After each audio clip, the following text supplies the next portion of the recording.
बहुत बहुत स्वागत है आपका। आप देख रहे हैं हरियाणा न्यूज। मैं हूं आपके साथ सृष्टि मेहता। तो राष्ट्रपति चुनाव का समय बेहद नजदीक आ गया है और इसलिए आज हम ये सवाल पूछ रहे हैं कि कौन बनेगा राष्ट्रपति। दरअसल यशवंत सिन्हा चंडीगढ़ पहुंचे हैं। कांग्रेस विधायक दल के साथ वो बैठक करेंगे। पूर्व सीएम भूपेंद्र हुड्डा के आवास पर यह बैठक होनी है। आपको बता दें थोड़ी देर में विधायक दल की यह बैठक भी शुरू हो जाएगी। बड़ी खबर इस वक्त की आपको बता रहे हैं।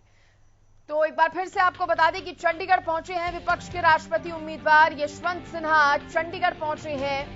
कांग्रेस विधायक दल की बैठक होने जा रही है। पूर्व सीएम भूपेंद्र हुड्डा के आवास पर यह बैठक होगी। पूर्व सीएम भूपेंद्र हुड्डा के आवास पर बैठक होनी है। कुछ ही देर में बैठक शुरू हो जाएगी। विधायक दल की बैठक हुड्डा के आवास पर कांग्रेस के विधायक पहुंच रहे हैं। बैठक में कांग्रेस अध्यक्ष उदय भान भी मौजूद रहेंगे। कांग्रेस के साथ बैठक के बाद प्रेस कॉन्फ्रेंस भी करेंगे यशवंत सिन्हा। तो देखिए यशवंत सिन्हा की तरफ से भी जो चुनाव प्रचार कह लीजिए, इसका ये जो सिलसिला है, जो दौर है, वो शुरू हो चुका है। इससे पहले जयपुर भी पहुंचे थे यशवंत सिन्हा, जहां पर उन्होंने विधायकों के साथ, कांग्रेस के विधायकों के साथ बैठक की थी। और अब बताया जा रहा है कि चंडीगढ़ वो जिस तरह से पहुंचे हैं, यहां पर भी विधायक दल की बैठक होनी है। और इस बैठक के बाद यशवंत सिन्हा करीब 3 बजे प्रेस कॉन्फ्रेंस भी करेंगे।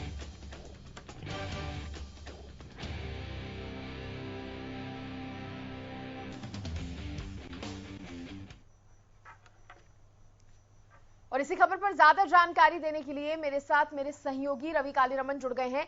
रवि, यशवंत सिन्हा भी चुनाव प्रचार में जुट चुके हैं, दिखाई दे रहा है। इससे पहले जयपुर पहुंचे थे और अब चंडीगढ़ आ गए हैं, क्या जानकारी? और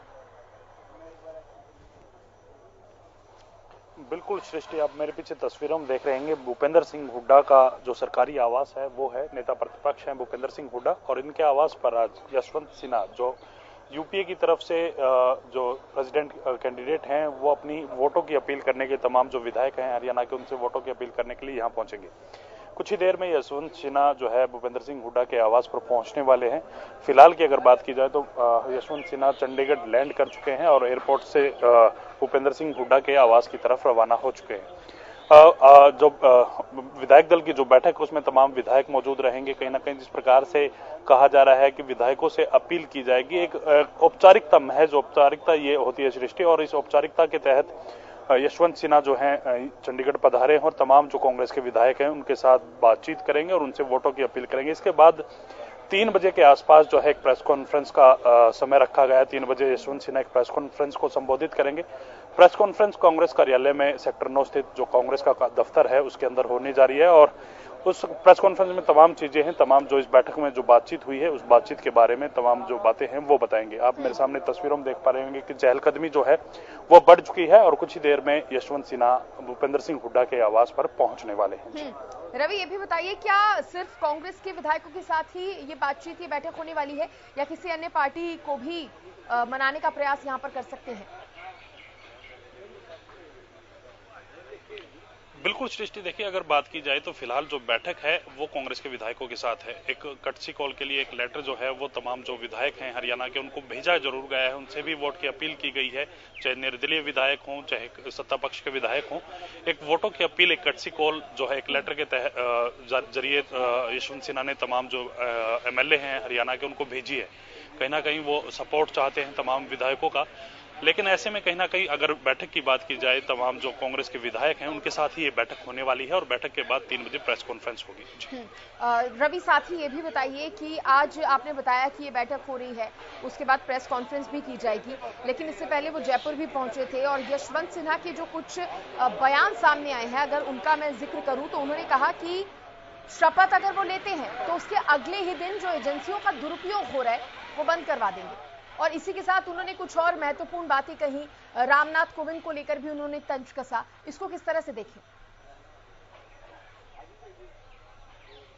बिल्कुल सृष्टि, देखिए लगातार विपक्ष सरकार पर आरोप लगाता है कि एजेंसियों का दुरुपयोग हो रहा है। तो ऐसे में कहीं ना कहीं यशवंत सिन्हा का ये बयान सामने आया है और उन्होंने कहा है कि जिस दिन वो राष्ट्रपति पद की शपथ लेते हैं उससे अगले दिन ही इस प्रकार की जो राष्ट्रीय एजेंसियां हैं उनका जो कहीं ना कहीं दुरुपयोग जो है सरकार करेगी, इस प्रकार के जो आरोप जो है विपक्ष लगाता है उनका नहीं होने देंगे, उस दुरुपयोग को रोकेंगे। इस प्रकार की बातचीत कही जा रही है। कहीं ना कहीं टारगेट किया जा रहा है कि सत्ता पक्ष को किस प्रकार से घेरा जाए, सत्ता पक्ष जिस भी नेता को, जिस भी अपने साथी को प्रेसिडेंट पद पर बैठाती है तो कहीं ना कहीं वो उनका ही होता है, और एक संवैधानिक पद होने के नाते कहीं ना कहीं वो एक राष्ट्रीय एजेंसियां जितनी भी हैं, तमाम जो एजेंसियां हैं उनमें सहयोग नहीं करती। इस प्रकार की जो बातें हैं विपक्ष लगातार उठाता रहा है, लेकिन कहीं ना कहीं ये बयान जो है विपक्ष के ऊपर एक कड़ा प्रहार के रूप में यशवंत सिन्हा ने कहा है। और आने वाले समय में अगर बात की जाए सृष्टि, तो कहीं ना कहीं द्रौपदी मुर्मू उनके सामने है, कहीं ना कहीं उनका पलड़ा थोड़ा सा भारी नजर आता है। तो ऐसे में तमाम जो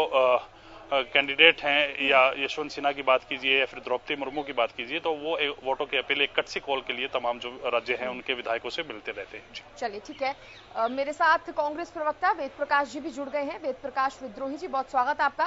प्रोफेसर विधु रावल बीजेपी के प्रवक्ता है, मेरे साथ जुड़ गए हैं। प्रोफेसर विधु रावल जी, बहुत स्वागत है आपका। सबसे पहले, क्योंकि आज चंडीगढ़ आ रहे हैं यशवंत सिन्हा, विधायक दल की बैठक भी होने जा रही है, कहीं ना कहीं वोट की अपील करते नजर आएंगे, और क्या जानकारी वेद प्रकाश विद्रोही जी, क्या सिर्फ कांग्रेस के विधायकों से ही मुलाकात का कार्यक्रम है या अन्य किसी दल के साथ भी चर्चा हो सकती है? देखिए, हरियाणा में 4 ही दल हैं, कांग्रेस, जसपा, बीजेपी और इनेलो।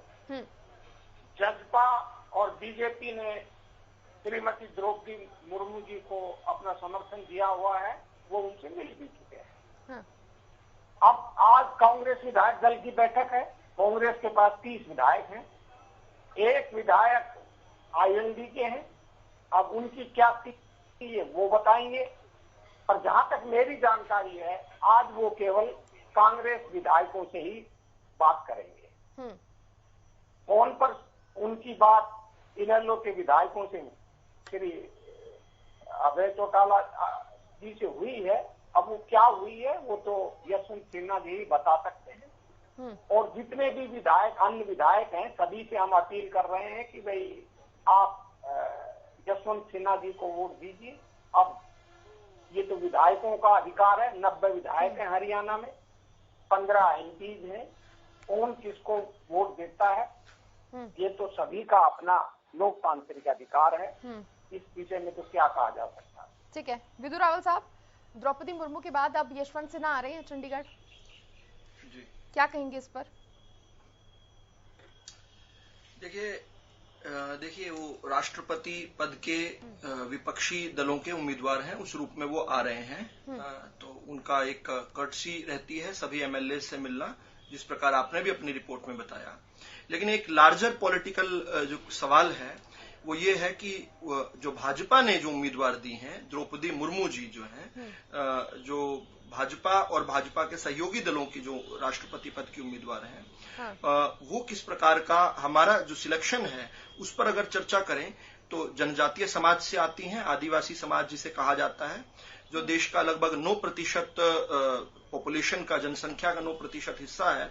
लेकिन आज तक हैरानी की बात है कि देश को आजाद हुए 70 से अधिक वर्ष हो गए, इसके बाद भी एक भी राष्ट्रपति, एक भी उपराष्ट्रपति, एक भी लोकसभा का या राज्यसभा के स्पीकर, एक भी नेता प्रतिपक्ष, एक भी प्रधानमंत्री, एक भी मुर्मू जी से आने से पहले एक भी गवर्नर कभी इस समाज से नहीं बन पाए थे। यानी किस प्रकार से जिन लोगों ने देश में अधिकतम सत्ता रही जिनके हाथों में, उन्होंने कितने बड़े तौर पर इस समाज की उपेक्षा की थी। और ये समाज कौन सा है? ये समाज वो है जो आदिकाल से भारत के अंदर रह रहा है। ये वो समाज है जिसने भारतीय संस्कृति को, भारतीय संस्कारों को प्रिजर्व करके रखा है आज तक भी। तो इस समाज का इतना जो घोर आज तक एक तरह से इनको प्रतिनिधित्व ना देकर इतना घोर अन्याय किया जा रहा था, उस अन्याय की कहीं ना कहीं जो है ये एक, इसको पश्चाताप लगा लीजिए, इसको प्रायश्चित लगा लीजिए कि देर आए दुरुस्त आए।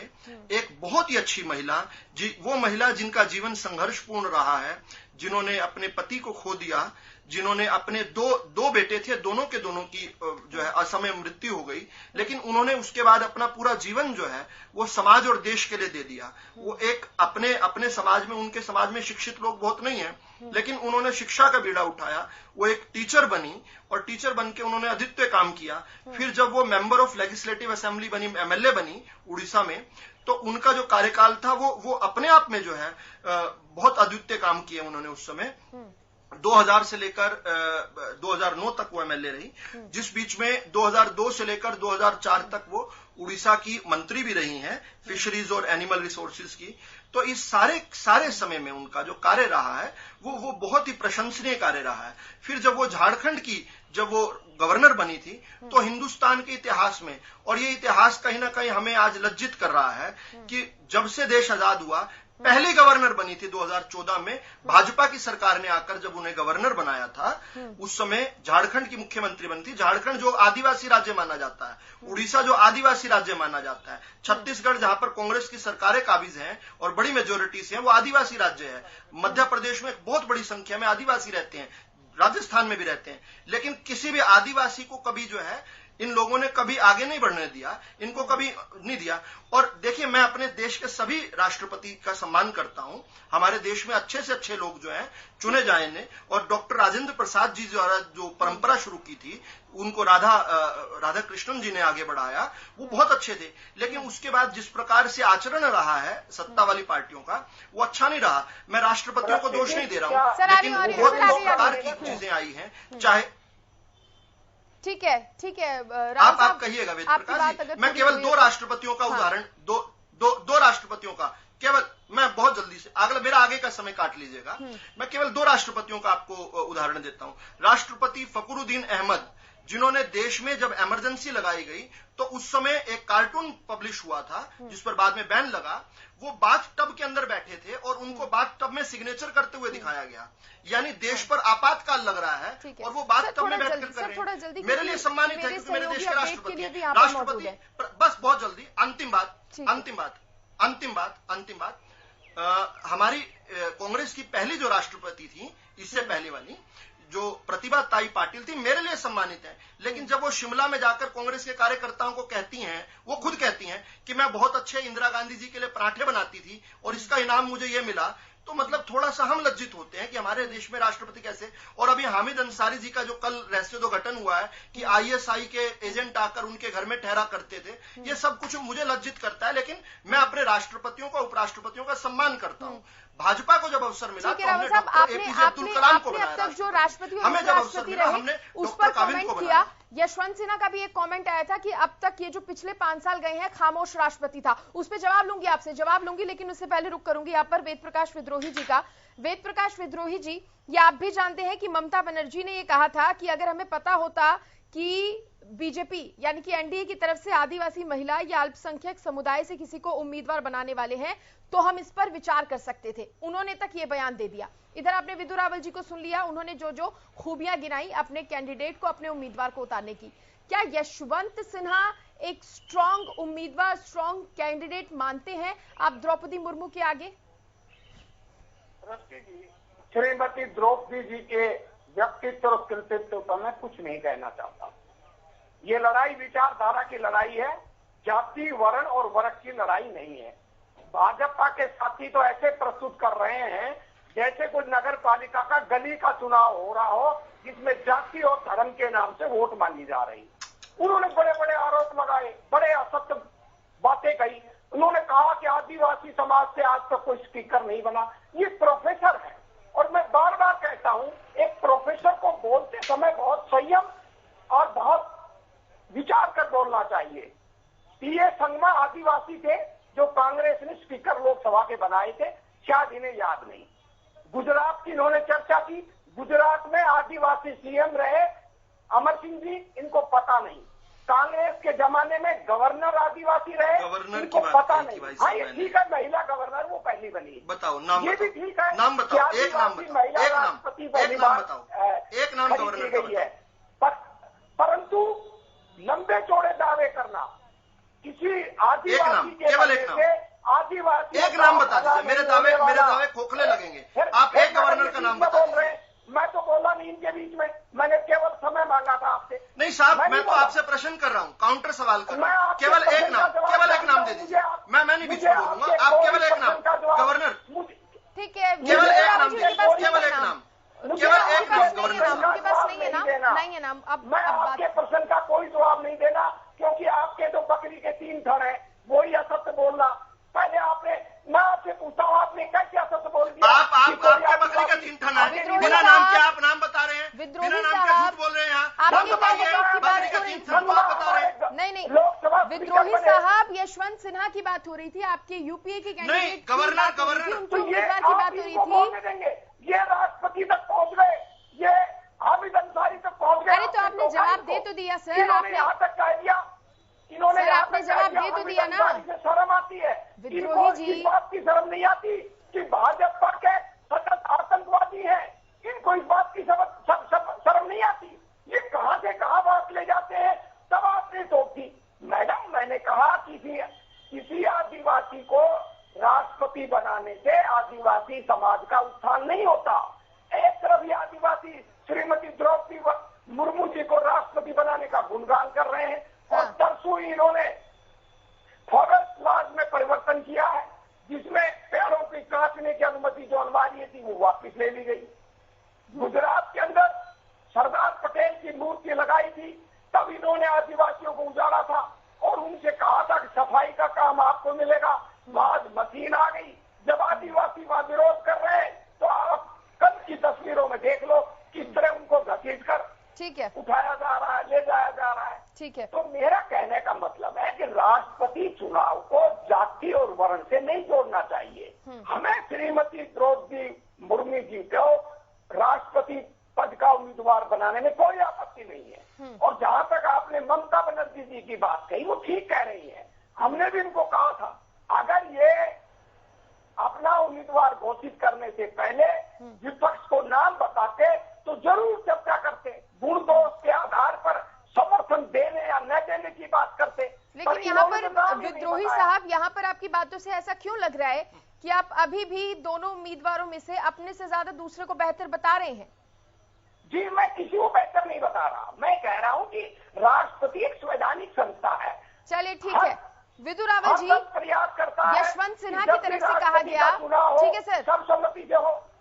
विदु रावल जी, यशवंत सिन्हा की तरफ से कहा गया कि पिछले 5 साल हमने खामोश राष्ट्रपति देखा है, और आगे भी उन्होंने एक कमेंट किया कि ऐसा राष्ट्रपति नहीं होना चाहिए जो महज एक डमी बनकर रहे, एक पुतला बनकर रहे। हमने 10 साल तक एक खामोश प्रधानमंत्री को झेला है, एक ऐसे प्रधानमंत्री जो मौन थे। उनका नाम तो सरदार मनमोहन सिंह जी था, लेकिन वो मौन रहा करते थे, मौन रहना उनका। हाँ, खैर जब वो सरकार में नहीं रहे तब आजकल कुछ बोलने लग गए हैं, धीरे धीरे, अच्छी बात है, बोलना चाहिए, देश के पूर्व के लिए। हमने देखा है जो पूरे कुनबे के साथ जो है सरकारी खर्चे पर टूरिज्म किया करती थी, मेरे लिए सम्मानित है, मेरी राष्ट्रपति रही हैं, लेकिन उनका किस प्रकार का योगदान है एक तो वो देख लें। और फिर श्रीमती सविता कोविंद जी, मैं अभी राष्ट्रपति जी की बात ही नहीं कर रहा हूं, उस महान राष्ट्रपति की बात नहीं कर रहा हूं जो कोली समाज से आते हुए जिन्होंने कीर्तिमान स्थापित किया, उसके बाद वो भी बताऊंगा आपके पास समय होगा तो। लेकिन उनकी श्रीमती जी जो फर्स्ट लेडी थी हमारी सविता कोविंद जी, जब देश के अंदर कोरोना आया तो उन्होंने उदाहरण प्रस्तुत करने के लिए खुद अपनी सिलाई मशीन लेकर उन्होंने मास्क बनाने शुरू किए। फिर अपने राष्ट्रपति भवन में पहली बार ऐसा हुआ कि राष्ट्रपति भवन में बहुत सारी महिलाओं को बुलाया गया और वो महिलाएं वहां पर, यानी राष्ट्रपति भवन को ही एक इस प्रकार का काम में ले आए कि कोरोना में किस प्रकार जल्दी से जल्दी मास्क बने। ठीक है, ये एक टोकन एक्सरसाइज थी, इसके बाद देश ने इस बात को उठा लिया और पूरे मास्क बने। लेकिन कहां पर तो एक राष्ट्रपति जो कि टूरिज्म अपने पूरे कुनबे के साथ किया करती थी, और कहां पर एक राष्ट्रपति जो अपने खुद के घर के अंदर जो है देश में विकट परिस्थिति आती है, दुनिया में आती है, तो दोनों का उदाहरण अगर कर लें तो जनता, दर्शक आपके समझ जाएंगे। अब सीधी सीधी उनकी बात पर आता हूं। मैंने सीधा कहा था एक गवर्नर, उन्होंने कहा गवर्नर भी बने हैं, एक नाम पूछा है, गूगल कर ले, अभी समय मिला है उनके पास। ठीक, पीएस सांगमा जी का जो उन्होंने नाम लिया, पीएस सांगमा जी को क्या ट्रीटमेंट दिया था इन लोगों ने? जब 1998 में कांग्रेस छोड़ी थी उन्होंने, उनको कांग्रेस से निकालकर बाहर फेंक दिया। किस प्रकार से अंतिम दिन जो है पीएस सांगमा जी के निकले हैं। उन्होंने कहा था कि विदेशी खून नहीं चलेगा, क्या उनकी बात मानी थी आपने? मैं उस पर नहीं जाना चाहता। मैं तो केवल यशवंत सिन्हा जी जो आज आए हैं उनके बारे में इतना ही कहना चाहता हूं। इस देश ने यशवंत सिन्हा जी को बहुत कुछ दिया है। इस देश ने उनको आईएएस ऑफिसर बनाया। वो पहले 1990-91 में मिनिस्टर ऑफ फाइनेंस बने थे चंद्रशेखर जी के समय। फिर जब अटल जी की सरकार आई, हमने नहीं देखा कि उनका बीजेपी का बैकग्राउंड था या नहीं था। हमने उनको 1998 से 2002 तक मिनिस्टर ऑफ फाइनेंस बनाया और फिर 2002 से 2004 तक मिनिस्टर ऑफ एक्सटर्नल अफेयर्स बनाया। लेकिन जैसे ही वो सत्ता से बाहर हुए, उस सत्ता से बाहर आकर उनकी बौखलाहट क्या रही है, एक मोदी विरोध में जो एक फैशन एक विपक्षियों ने बनाया हुआ है, ये कितने न्यून स्तर तक गिर सकते हैं। मैं ज्यादा नहीं कमेंट करना चाहता क्योंकि वो राष्ट्रपति पद के उम्मीदवार हैं, लेकिन कितने न्यून स्तर पर कोई मोदी विरोध में गिर सकता है, उसका उत्कृष्ट उदाहरण जो है यशवंत सिन्हा जी हैं। एक अंतिम बात इन्होंने कही कि अगर समय से पहले पता चल जाता, अरे समय तो बहुत था। राष्ट्रपति पद की उम्मीदवार घोषित होने के 5-6 दिन बाद कम से कम नॉमिनेशन था। आप सुधार कर सकते थे। आप तो शरद पवार जी को बनाने वाले थे राष्ट्रपति, शरद पवार जी मना कर गए। उसके बाद आपने यशवंत सिन्हा जी को चुना ना। तो जब द्रौपदी मुर्मू जी का नाम आ गया था, आपको चाहिए था कि वो कंसेंसस से बनती। आपने तो सरदार, आपने तो देश के सर्वश्रेष्ठ राष्ट्रपति। एक लाइन बोले, केवल एक लाइन रिक्वेस्ट है मेरी। मैं एक लाइन, लास्ट लाइन सिर्फ। जब देश बहुत लोग मानते हैं, देश में बहुत सारे लोग मानते हैं, कोई पोल तो नहीं हुआ कि डॉक्टर एपीजे अब्दुल कलाम देश के सर्वश्रेष्ठ राष्ट्रपति रहे। आपने तो उनके खिलाफ भी उम्मीदवार खड़ा किया था, उनको भी दूसरी टर्म में आपने सपोर्ट नहीं किया। लेकिन क्या मैं इस पर नहीं जाना चाहता, आपका सवाल सीधा ले लेता हूँ। पहली बार उम्मीदवार लगातार झूठ पर झूठ बोल रहा है, झूठ पर झूठ बोल रहा है। हमने कहा उम्मीदवार खड़ा किया था, हमने तो कलाम का समर्थन किया था। झूठ। अच्छा, प्रतिभा पाटिल आपने मजबूर किया ना। प्रतिभा पाटिल जी जो खड़ी हुई थी, प्रतिभा पाटिल जी का जो नाम लिया था, उसके बाद एपीजे अब्दुल कलाम जी ने अपना नाम वापस लिया। उन्होंने कहा कि मैं चुनाव नहीं होना, कंसेंसस से बनना चाहिए। आप भूल गए हैं क्या? रवि से अपडेट ले लूं। रवि आप भी तो पार्टी के प्रवक्ता है, निरंतर झूठ बोलते रहे, निरंतर झूठ बोलते। अच्छा, गवर्नर का नाम तो बता दो। रवि कालीरमन, एक बार गवर्नर का नाम तो बता दो जो आदिवासी समाज से है। बेकार की बात कर रहे हैं। राष्ट्रपति चुनाव को भी ठीक है सर, रुकिए। मुझे बड़ा अफसोस है कि भाजपा इतने निम्न स्तर पर उतराई। सर फाइनल कमेंट के पास आपके पास आऊंगी, तब आपकी बात जो लोग जिन लोगों का राइज टू फेम जो है पराठा बनाना था, उन तक को आप बनाने वाले थे। रवि, क्या बातें कर रहे हैं? बिल्कुल सृष्टि, आप मेरे पीछे तस्वीर देख पा रहे होंगे। ये रास्ता है, इस रास्ते से कुछ ही मिनटों में, 2 से 5 मिनटों में जो है राष्ट्रपति पद के उम्मीदवार हैं यूपीए के यशवंत सिन्हा, वो आने वाले हैं। भूपेंद्र सिंह हुड्डा के आवास पे वो कुछ ही देर में पहुंचने वाले। तमाम जो विधायक हैं कांग्रेस के, वो पहले यहाँ मौजूद हैं और ऐसे में कहीं ना कहीं जो माफ कीजिएगा राष्ट्रपति पद के उम्मीदवार हैं यशवंत सिन्हा, वो कुछ देर में यहाँ पहुंचने वाले हैं। रास्ते में वो हैं फिलहाल बताए जा रहे हैं। इसके बाद विधायक दल की बैठक होगी। बैठक में कहीं ना कहीं वो तमाम विधायकों से वोटों की अपील करेंगे और उसके बाद 3 बजे एक प्रेस कॉन्फ्रेंस जो है कांग्रेस ऑफिस में की जाएगी। फिलहाल की अपडेट सृष्टि ये है और कुछ ही देर में, जैसा कि मैं बता पा रहा हूँ कि 2 से 5 मिनटों के अंदर अंदर जो है यशवंत सिन्हा भूपेंद्र सिंह हुड्डा के आवास पर पहुंचने वाले हैं। विदु रावल जी, एक छोटा सा जवाब दीजिएगा इस पर, ताकि मैं दूसरा सवाल कर सकूं। क्या जिस तरह की चर्चाएं हो रही हैं या जिस तरह की बयान सामने आए हैं, आपको लगता है कि आपको अपने उम्मीदवार का नाम थोड़ा पहले बता देना चाहिए था? हमने बहुत सही समय पर बनाया था, जो सही समय था, और बहुत पूरा समय दिया था दूसरे लोगों को। कंसेंसस बनाई थी। खुद हमारे राष्ट्रीय अध्यक्ष जी से लेकर गृह मंत्री जी तक सबने फोन कर सभी विपक्षी दलों से कंसेंसस बनाने की प्रार्थना की थी। लेकिन आज ये घड़ियाली आंसू रो रहे हैं। इनके पास पूरा समय था अपना उम्मीदवार बदलने का। आज भी अगर प्रायश्चित करना चाहें तो आज भी प्रायश्चित कर सकते हैं। आज भी कंसेंसस से द्रौपदी मुर्मू जी को बनाकर ये अपने अपने कर्तव्य का निर्वहन कर सकते हैं। रही गली के चुनाव की बात, तो जनजातियों को आज प्रतिनिधित्व मिल रहा है तो तकलीफ हो रही है। आज गली का चुनाव हो गया। जब पराठे बनाने वालों की योग्यता मानकर आप लोगों को प्रधानमंत्री राष्ट्रपति बना रहे हैं, उस समय नहीं। हमने इनका इंतजार किया, इन्होंने नाम नहीं बताया। हमने यशवंत सिन्हा जी को अपना उम्मीदवार खड़ा किया। ये विचारों की लड़ाई है, व्यक्तियों की लड़ाई नहीं, ये जातियों और वर्गों की लड़ाई नहीं। हमें किसी जाति से, यानी मोदी विरोध का जो झंडे बरदार होंगे उनके लिए ये कुछ भी कर सकते हैं, ये विचार है। यशवंत सिन्हा का केवल और केवल विचार मोदी विरोध है। वो एक पार्टी से दूसरी पार्टी में किसी करना चाहती है और एक तरफ धर्मनिरपेक्ष समाज समानता की विचारधारा की लड़ाई है। ठीक है विद्रोही साहब, विचारधारा की लड़ाई है, विचारधारा की लड़ाई है, विचारधारा ठीक है। की लड़ाई में व्यक्तियों का, जातियों का, वर्गों का कोई मैटर नहीं ठीक होता। है रावल साहब, आखिरी क्वेश्चन कर रही हूँ। यशवंत सिन्हा ने कहा है कि अगर माफ कीजिएगा राष्ट्रपति बनते हैं तो केंद्रीय एजेंसियों का दुरुपयोग बंद करवा देंगे। यशवंत सिन्हा जी उच्च पदों पर रहे हैं देश के, और उनका अपने एक छोटा सा चुनाव जो वो जीतने वाले नहीं है, उस चुनाव को जीतने के लिए इस प्रकार की बचकानी बात करना उनके चरित्र का सुंदर अवलोकन करवाती है। और जिनके बारे में ये आज सांप्रदायिकता और सेकुलरिज्म का बता रहे हैं, झंडे बरदार बता रहे हैं, उन्हीं को कल तक ये सांप्रदायिक बताया करते थे अटल जी के जब मंत्री थे। जिनकी इकोनॉमी को ये कहते थे कि देश को डिस्ट्रॉय कर दिया, इंडिया शाइनिंग का ये मजाक उड़ाया करते थे जिनके वित्त मंत्री रहते, उनको आज ये कह रहे हैं कि इनके फेस हैं, तो गुड लक टू देम। ये मोदी विरोध में कितने न्यूनता तक जा सकते हैं विपक्षी, ये यशवंत सिन्हा जी को इन्होंने अपना उम्मीदवार बनाकर साबित कर दिया। लेकिन मेरा उनके कहना है वो जीतने वाले नहीं, केवल मोदी विरोध। यशवंत सिन्हा की आज क्वालिफिकेशन केवल मोदी विरोध है। बहुत शुक्रिया आप सभी का जुड़ने के लिए और इस चर्चा में शामिल होने के लिए। तो बस अब समय ज्यादा नहीं बचा है, देखने वाली बात होगी कौन बनता है राष्ट्रपति।